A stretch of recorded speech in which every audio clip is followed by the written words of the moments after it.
Today's a WRAL weather alert day. We have storms already popping up. One that's looking fairly intense here over Durham County. We'll take a close look at what's happening there and what we'll see for the rest of the afternoon. Plus, recently uncovered a new development in the case involving two state troopers. What a search warrant is revealing about the case that led to the troopers being put on administrative leave. And 2 days away, the REAL ID deadline is right around the corner. The wait times it's creating at the DMV. And we give you this live look outside our WRAL tall tower camera right here. And you can see the clouds hanging low. Several counties are right now in our area under a level 2 risk for severe weather. It is why we have decided to declare today a WRAL weather alert day.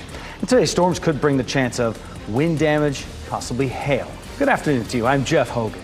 And I'm Renee Chu. Thanks for joining us. Scattered storms have already popped up on the radar. Elizabeth Gardner is in the WRAL Severe Weather Center tracking those. And Elizabeth, you were pointing out to me one's not far from RDU Airport. That's right. You can see this here just to the north and west of Raleigh and really moving into Durham County pretty rapidly, just kind of past the airport there. I want to start with a big view because that's not the only one out there. We have a little line that's starting to develop from Sanford down here through parts of Moore County, a cell that's likely to start popping up here in parts of Sampson County, moving through Johnston and Wayne counties, and there certainly will be plenty more as we get through the afternoon. The best chance of severe storms will be north and east of the triangle. That's where we have a level 2 risk for severe storms later on, and certainly wind damage is a possibility, but this also looks like it could be a fairly efficient hail creator as well. Lots and lots of lightning with this system. You can see it started here just north of Apex. It's moving almost what we call training, seeing another cell developing behind it and moving across the same area. So very heavy rain here, and hail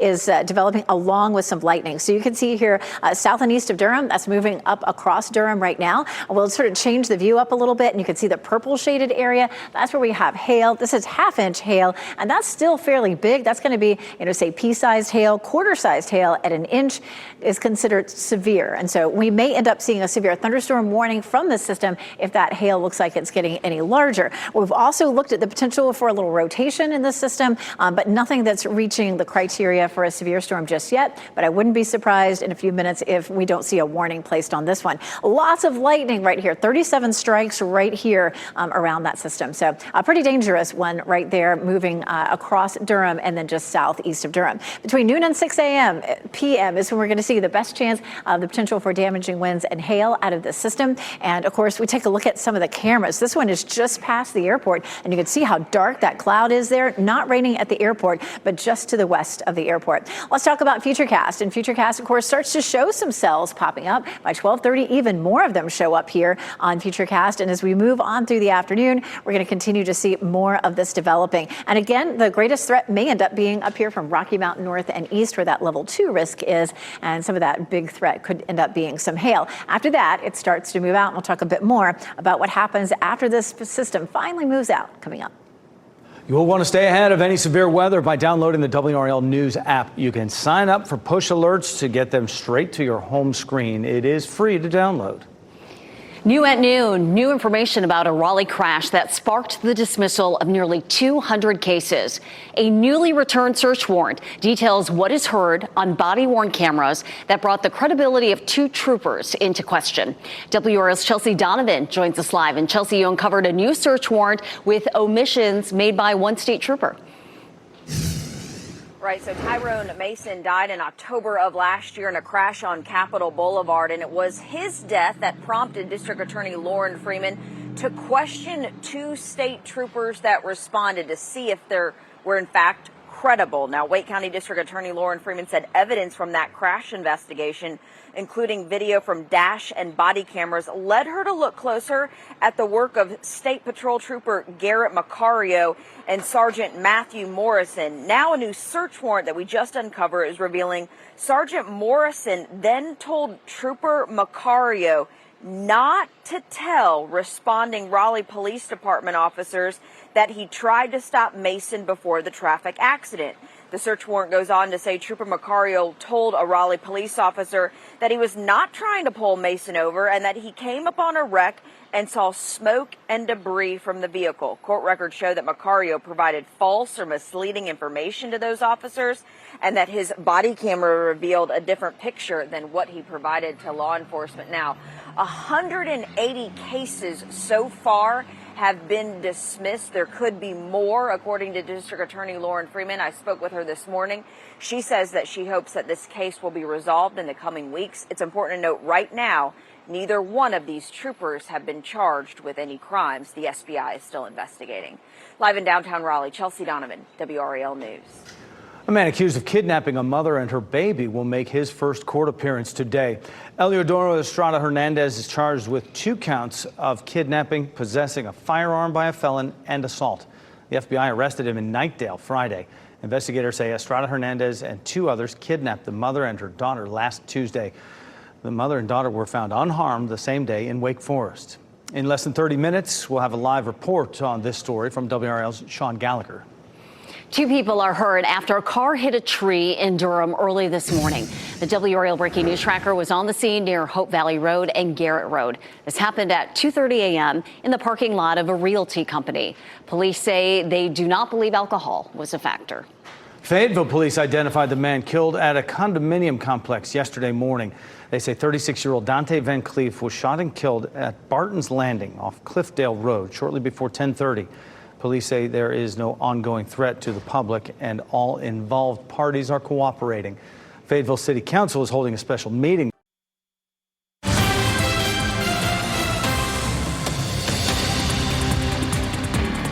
And happening right now in the WRAL Live Center, we want to show you again that live look at RDU. We showed you going into break. Take a look at all of the dark clouds over the airport right now. You can actually see some raindrops starting to come down in the camera. So that weather slowly moving through there. And as a result, I checked FlightAware's website. Right now, 47 delays and 5 cancellations at RDU. So I think people in the terminal are sitting tight, waiting for this weather to pass by.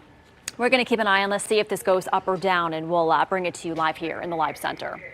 You can take a pic there. Airport, Bull City, right behind us here at Durham. Dark clouds everywhere, part of this WRAL Weather Alert Day. Yeah, one storm cell fired up quickly, and it is intense. Let's get right to meteorologist Elizabeth Gardner to show us where that is again and where it's headed.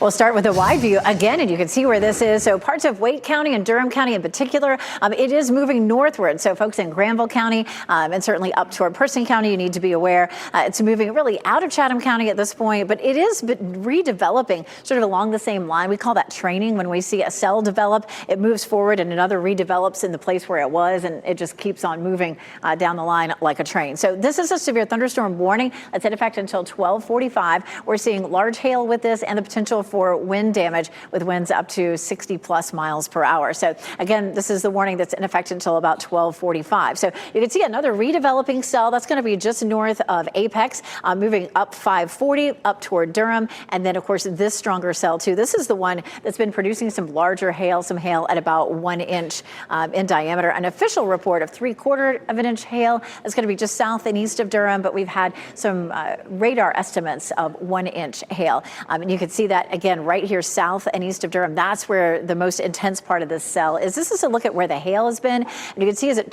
starts to turn black, that's where we're seeing it really large. Again, say estimate of 1 inch or larger. And just west of Apex, same story. That next cell headed up toward Creedmoor. Lots and lots of lightning with this as well. 116 strikes. So this is a very intense looking and feeling system. We're going to have the potential for some wind damage and some hail damage as well. I saw some car hail damage just over the weekend from one of the storms that we had recently. So if you have a garage to put your car in, that's going to be a great thing to do if you have that opportunity. But this is not a system that you want to be outside during.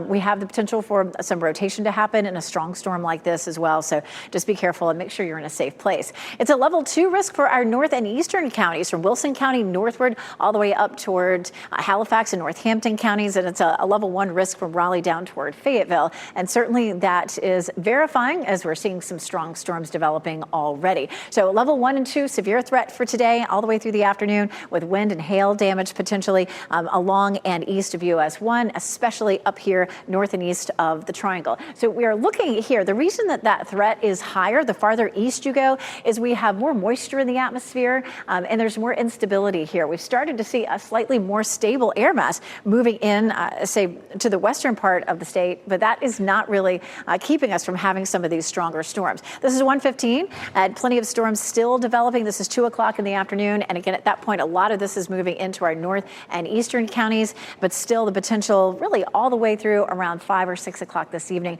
to continue to see some cells that could produce some damage.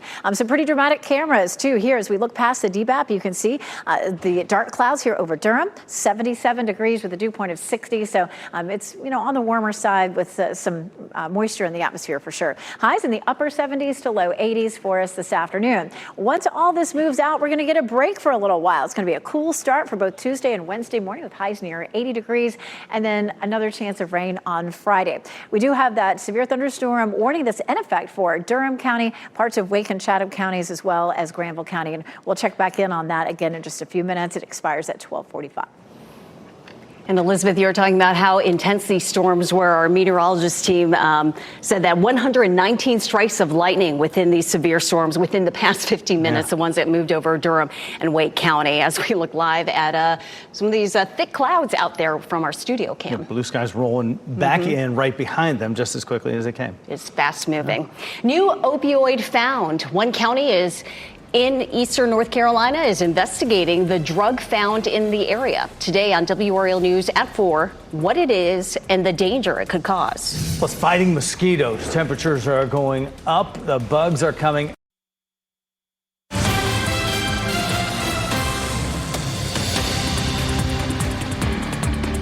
And back here in the WRAL Live Center, as this storm continues to move through, we're showing you different cameras, different views of different areas. This is a live look at Durham right now. This is right next to the DBAP. You can see a couple of raindrops, a lot of the darker clouds in the background. You do see a little bit of sunshine, too, which is interesting. But we have some video from the WRAL Breaking News Tracker. This was just a little while ago in that same area where I just showed you, just looking in the opposite direction. Look at the rain and how heavy it is coming down. So this is what a lot of people dealt with and will be dealing with, is heavy rain, the frequent lightning strikes. Do have another look for you here at RDU. I'm still monitoring those flight delays and cancellations, still 47 delays and 5 cancellations there. I'm going to keep an eye on all of this and bring you the latest from the Live Center. Thanks for that, Michelle. Nike, Adidas, and Skechers are among the sneaker brands asking for an exemption from tariffs. The companies are part of a trade group of more than 70 footwear makers that sent a letter to the White House asking for immediate relief.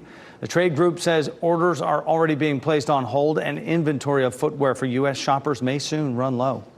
It's not just shoes and clothes. Tariffs could start to affect what you pay at the movie theater. President Donald Trump says a 100% tariff should be enacted on films made in other countries. The president says the film industry is dying in America. He says it's because other countries are offering better incentives to studios, such as large tax breaks. It's unclear how a tariff like this will be enforced and what will be included in the order. As the popularity of buy now, pay later services rises, nearly half of users say they've experienced at least one financial problem with them. A new Bankrate survey finds the most common issues are overspending, missing a payment, regretting a purchase, and difficulties with returns and refunds. The most common reason people choose to buy now, pay later is wanting to pay in installments. Some say it feels more responsible than using a credit card. American Airlines will debut its new business class suites. The flagship suites are part of an effort to attract business travelers and other higher paying customers for longer flights. The first flights with the suites are scheduled for next month between Chicago and London. Tickets for the flights went on sale this morning. American's website lists a round-trip airfare of about $3,500. Say goodbye to Skype. The video conferencing website shut down today. Microsoft bought Skype in 2011 and helped develop it into a free video connecting system for use anywhere in the world. But it couldn't compete with systems like Zoom and even Microsoft Teams now. Teams is also a free service. It'll take over many of the functions of Skype, like group calls, file sharing, and meetings hosted. Student loan collections are back. Starting today, the Education Department will begin collecting money from students who have defaulted on their student loans. What borrowers need to know to avoid wage garnishment? And security vulnerabilities. Next, we look into the PowerSchool data breach. Who's protecting your child's data? And the fix PowerSchool is offering teachers and families. And here's a look at your winning NC Education lottery numbers on your screen right now. We'll be right back.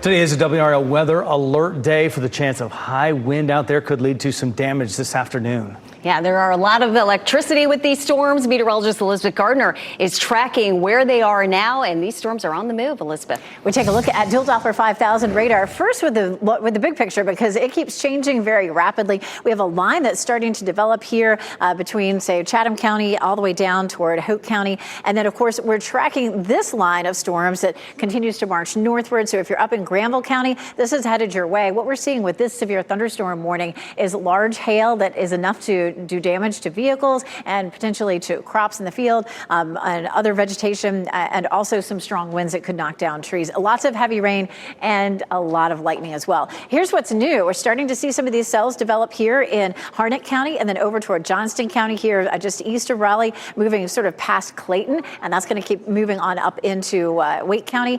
The best chance as we get into the afternoon for the strongest storms, it may end up being north and east of the triangle, and we haven't even started to see them develop there just yet. Let's zoom in and you can see the severe thunderstorm warning that's in effect. You can see this cell moving up past Apex and now past Durham, just east of Durham proper. And again, that's headed on up into Granville County right now. We've had some large hail reported in person and showing up on the radar as well, and lots of lightning. This cell, again, moving on up toward Creedmoor. You're starting to see that intensifying there up around Falls Lake and around Creedmoor as it moves up the I-85 corridor. We take a look at the hail and the lightning that we've seen with this, about 94 lightning strikes right now in this warning shaded area, and then some of the purple shaded areas where we're seeing some large hail. 1-inch hail is about the size of a quarter, and that's exactly what we're seeing in this area. So again, that can do a good bit of damage. You can see actually some of that has decreased to 1/2-inch hail, but when I pulled this up just about 2 minutes ago, it was still showing up as 1-inch hail.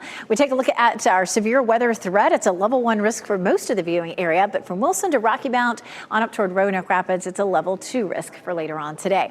We continue to watch these storms moving past the airport, and as we look past Terminal 2, you can see some of that heavy rain and the dark clouds there. This is a look at Futurecast. We'll continue to see these storms developing as we head through the afternoon. We'll pause it right there at around 5 o'clock, and you can see at that point how things start to lift up to the northeast. So this is something that's going to be with us all afternoon. You can expect to see more hail developing within these storms and the potential for some severe thunderstorms. Again, this is a look at Durham, and you can see that cell starting to pull away, but we may see more developing in the same place. The current warning is in effect until 12:45, and there's a good chance that we'll see a severe thunderstorm watch for most of our viewing area. When that gets posted from the Storm Prediction Center, we will let you know. And Elizabeth, you talk about some of that hail potential out there. We are starting to get some weather pictures into our newsroom through our Report It app. And look at this from right here in Apex. A shot of some hail on the ground right there. You can share your weather pictures for us when it is safe to do so by going to the WRAL News app, select Report It, and stay ahead of any of this severe weather today with the WRAL News app. WRAL meteorologists are always keeping a close eye on potential weather changes. They're on it today. You can sign up for those push alerts to get them straight to your home screen. It is free to download. The third person charged in connection to kidnapping a mother and her young daughter in Garner just appeared in court for the first time. For his first appearance, 37-year-old Elidoro Estrada Hernandez faces 2 first-degree kidnapping charges, among others. WRAL's Sean Gallagher is live at the courthouse with this. Estrada Hernandez making that first appearance. Sean. Yeah, Jeff, he's facing those charges in connection to the kidnapping from last week, but he has past convictions for trafficking meth, which were felonies. So he shouldn't have had a gun on him, but investigators say he was armed during this kidnapping. Now, Estrada Hernandez appeared by video this morning for his first appearance for only about 10 minutes and barely spoke through a translator. Now, he was picked up by the FBI on Friday morning in Knightdale. The 37-year-old is accused of pointing a gun at a husband and wife in Garner last week during that kidnapping, and the group demanded $1 million from the mother's employer. The mother and the 1-year-old were found in a Wake Forest home unharmed the next day. Siblings Paola and Miguel Angel Duran were charged with kidnapping felonies last week. And during Estrada Hernandez's first appearance, the prosecutor described some level of planning that went into the kidnapping. Because we're located in Wake Forest, I believe later that day or the following day, they interviewed the wife, her name's Alondra, who was kidnapped. She said that she had been taken into a vehicle and then driven a short distance and stopped, and then was placed into another vehicle and taken to the woods and let out in the woods. And the judge did not issue a bond for Estrada Hernandez, so he will remain behind bars for the duration of this case. Outside of the courthouse, Sean Gallagher, WRAL News. Security vulnerabilities in PowerSchool, undetectable by North Carolina or school leaders. Now, earlier this year, WRAL told you a hacker stole data from the student information system. Since then, we've learned PowerSchool paid a ransom and watched the hacker delete the data in a video. That data included social security numbers and other personal information like addresses and grades. State officials say annual reviews did not detect any security flaws with PowerSchool or its contractors. WRAL's Destiny Patterson and Education Insider reporter Emily Walkenhorst worked together for months on this story. Emily, what are we going to learn in tonight's story? So essentially, there's a history of, we're going to learn basically what happened since day one, since the schools were hacked. A lot occurred. And it's also important that, parents were told a lot of things about, this data was contained. We don't think this is going to get in the hands of bad actors. There's also a lot of things that they told school customers that shed a lot more light on the true vulnerability of this data. Specifically that, they watch this data get deleted via video. Parents have a lot of questions on how this happened, and they want to know who can be held responsible. Who did you talk to for this report? So we talked to PowerSchool. They did not grant our request for an interview for the story, but we sent them a ton of questions. They responded to most of them. So we did get a lot of information. They said, they still believe this data was contained. We talked to a cybersecurity expert who said, you should really take that with a grain of salt. Don't take a hacker at their word, especially if what they ultimately want is a ransom. And of course, we talked to parents who were also very concerned. Frustrated and concerned, certainly. So why is this so important for families and teachers and students to know about what happened and how this can be prevented? Because there's a huge security risk, especially for young people. I think, in today's day and age, we kind of maybe get fatigue over hearing about data breaches. But it's important to remember that for kids, this can be really serious because you don't necessarily look at a child's credit report. They don't have a credit card, but their identity could still be stolen. Yeah, and that's huge impacts down the road for them, certainly. Emily Walkenhorst, thank you so much. You can see the full investigation tonight on WRAL News at 6. Students and teachers, data exposed. Emily, thank you. Covering Wake County this noon, today the county manager plans to unveil a recommended budget for spending your tax dollars, and it'll include a plan for different programs and activities for the 2026 fiscal year. The budget presentation is happening tonight at 5, and the county also plans to hold 2 public hearings May 19th and 20th, and those are meant to get your feedback on how that money is being spent. Wake County leaders will also talk about ways to create more affordable housing, and they'll discuss new ways to pay for it and also identify areas in the county where the housing can be built. The county's goal is to create 2,500 affordable housing units by the year 2029. It's about to get real. Why you will need a real ID if you fly and other forms of ID that you can show if you don't have one.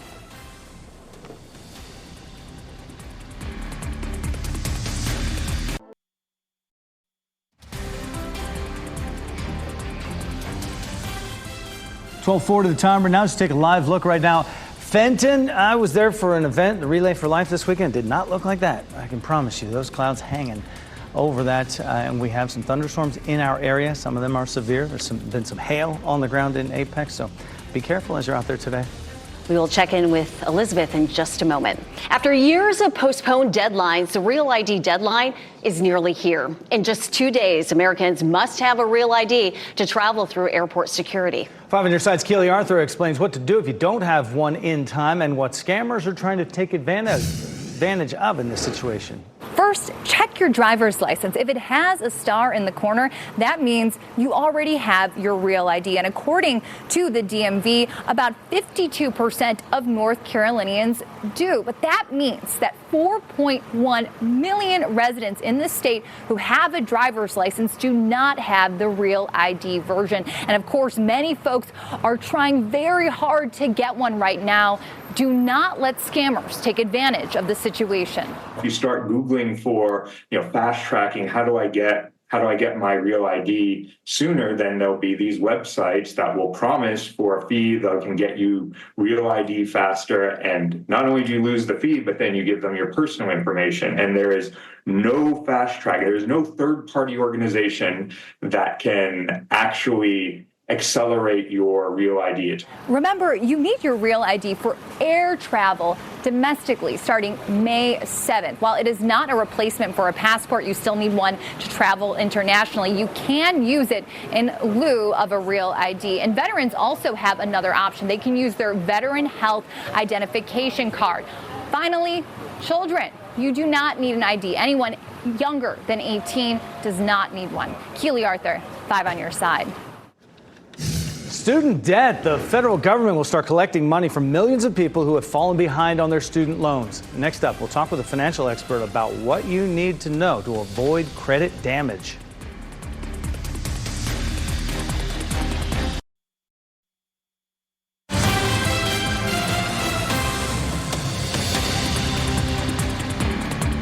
Back here in the WRAL Live Center, as this storm has been moving through our area, a lot of viewers have been sending us photos, which is excellent. WRAL.com/reported. Take a look at this. Michael sent us this picture from Apex. He titled it "Hail in Apex." Look at the size of the hail on the ground there. It is absolutely incredible. We had another viewer, Cindy. She sent us in a photo that we'll pull up for you here, showing her holding a piece of hail. It's about the size of a quarter, if we can get that picture. There it is, quarter-sized hail in Durham. Look at that size of that hail. That is just absolutely incredible. So keep sending us in those videos and photos when it's safe to do so. WRAL.com/reported. I also checked on the flight statuses at RDU.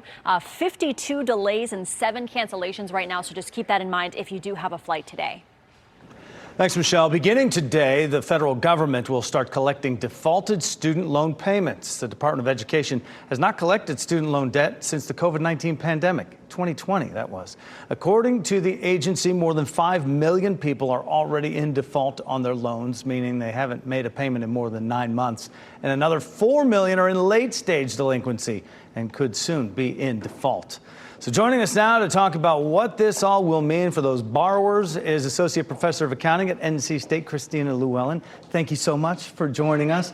It's a tough topic, when you get into it, and we see some of the numbers here. I mean, that amounts to 1 in 5 kids who have taken out a loan, 20% out there. So what are these graduates who now have to pay it back? What are they in for here? What's this going to look like? Yeah, thank you, Jeff, and thank you guys for having me here. So I think this is one of these things where a lot of people took out student loans. They haven't had to pay because of some of the pauses that happened, as a result of COVID. But now they've decided to just come in and start going back and collecting the payments that are defaulted. So I think right now the students that have not paid their loans, they should be expecting to receive an email probably from the Federal Student Aid Office here shortly, and they will probably at some point receive more communication about what's going to happen after that. Yeah. So I would definitely say for those, if you are in default or if you haven't made payments in a series or over time, the best thing that you can do is be proactive right now. Go to the Office of Federal Student Aid and try to contact them, reach out proactively and see if there's some way that you can negotiate with them before they come after you and try to get the money back. The penalties will hurt young people just trying to get a start, right? You're talking about credit scores being affected, right? Absolutely. So a student loan is just like any other loan. So if you don't pay on the loan, they're going to come after you. They're going to put it on your report it to a credit bureau. So it'll absolutely negatively impact the credit score. So I think that's why it's another thing to just think about that and make sure that you are making these payments or trying to do what you can to be able to do that, to make sure that it doesn't have an impact. Because if you don't make these payments and then you go to get a mortgage or a car loan, then you might have a low credit score, and it would be like very problematic at that point. Right. I know we've had a lot of weather this noon to talk about, so we have about 20 seconds left. And garnishing wages, they can take your income tax return, they can take your money, right? Absolutely. So this is like it's an unsecured loan, so it's not like a car loan where they can come and get your car or take your house if you don't pay. So they will potentially come and garnish wages. They can take tax refunds from if you have tax refund money, they can take that as well. Get your money there. Whole collections process that starts. It's tough. It'll be tough times. But the wake up call. This is what they signed up for, and now it's time to repay again. So Christina Llewellyn, thank you so much. Thank you so much for your time. I appreciate it a lot. Renee. Yeah, the dual Doppler radar is still very active during this lunch hour as we have strong storms moving through, Elizabeth. Lots of activity out there. Yes, we did have a severe thunderstorm warning. Of course, they are outlined in yellow. That was scheduled to expire at 12:45, and the National Weather Service did allow that to expire. It looks like the hail size with this system is now down to around half an inch, which is going to be a little bit closer to pea-sized hail. Quarter-sized hail is 1 inch hail, and that is severe hail. It's about the size of a ping pong ball. So the hail size has decreased a little bit, and we've not had any reports of wind damage. You can tell that this is weakening slightly, but as this weekend, more cells pop up. We're about to have one come right over downtown Raleigh. We're going to hear that. We're going to see that on some of the cameras here as well. So several cells moving here through parts of Harnett County. Now we're beginning to see some of these developing over here, also across parts of Wilson and Nash County, plenty of them down to the south. So this is going to be an active afternoon. The main threats that we're going to see are dangerous lightning and some of the large hail, and then possibly some wind damage as well. So here's a look at what's happening here. We still continue to have redevelopment. We've had some heavy rain, so flooding is a possibility as well. You can see the cell redeveloping right here again, just south and east of Durham with a lot of lightning, and then it travels up the I-85 corridor. Now that green shaded area is where we have what we call an aerial flood advisory. That means in this area, we are likely to have some flooding if the rain keeps falling, and it definitely has. We're up to 2 inches just south of Creedmoor there in the northern part of Durham County, and then just south and east of Durham, we're easily at 2 inches, and the rain continues to fall in that area. We call this training, where we have a cell move through and another one develops behind it and keeps on moving, just like cars on a train, and that can cause flooding. It certainly looks like we'll end up with some of that. Hail is also something that we've seen. The cell that's been producing some of that heavier hail is moving over Creedmoor right now, and then another one has developed near the airport there in Morrisville. A lot of lightning with this. We've seen multiple lightning strikes here in Creedmoor. That's going to be 1 inch hail, and they're also there at Morrisville. That lighter pink area is going to be some 1 inch hail that continues to fall.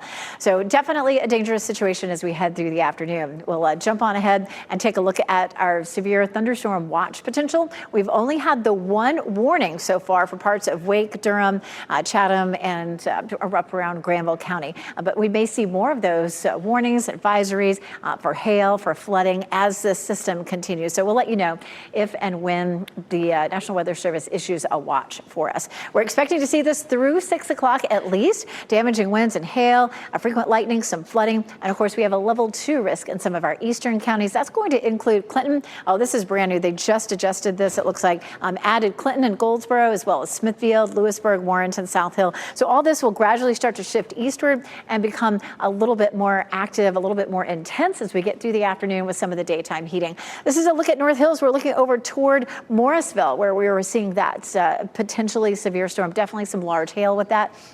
And then we'll watch as all of this begins to shift eastward as we get into the afternoon. So 4 or 5 o'clock, the axis of most of the activity will be along and east of I-95. So plenty of time to go with this. This is a live look at Durham. We continue to see cells moving by. And of course, that's a look at the DBAP. 77 with a lot of moisture in the atmosphere. Dew point sitting at 60. We have a 60% chance of rain for today. And then we start to see some quieter weather. We're dry for Tuesday, Wednesday, and Thursday. And then our next chance of rain comes in on Friday. Friday. We encourage you to make sure that you're watching WRAL News Plus. It's a streaming channel. We'll be live on News Plus all afternoon tracking these thunderstorms. And of course, you can keep it tuned here too. Kat and Mike will be with you following these through the afternoon and evening. And we give you one more live look here. Take you down to Sanford right now. The Sandhills getting a soaking here. There's a little bit of break in the clouds right there, but you can tell it has rained in Sanford as it is moving through our viewing area right now.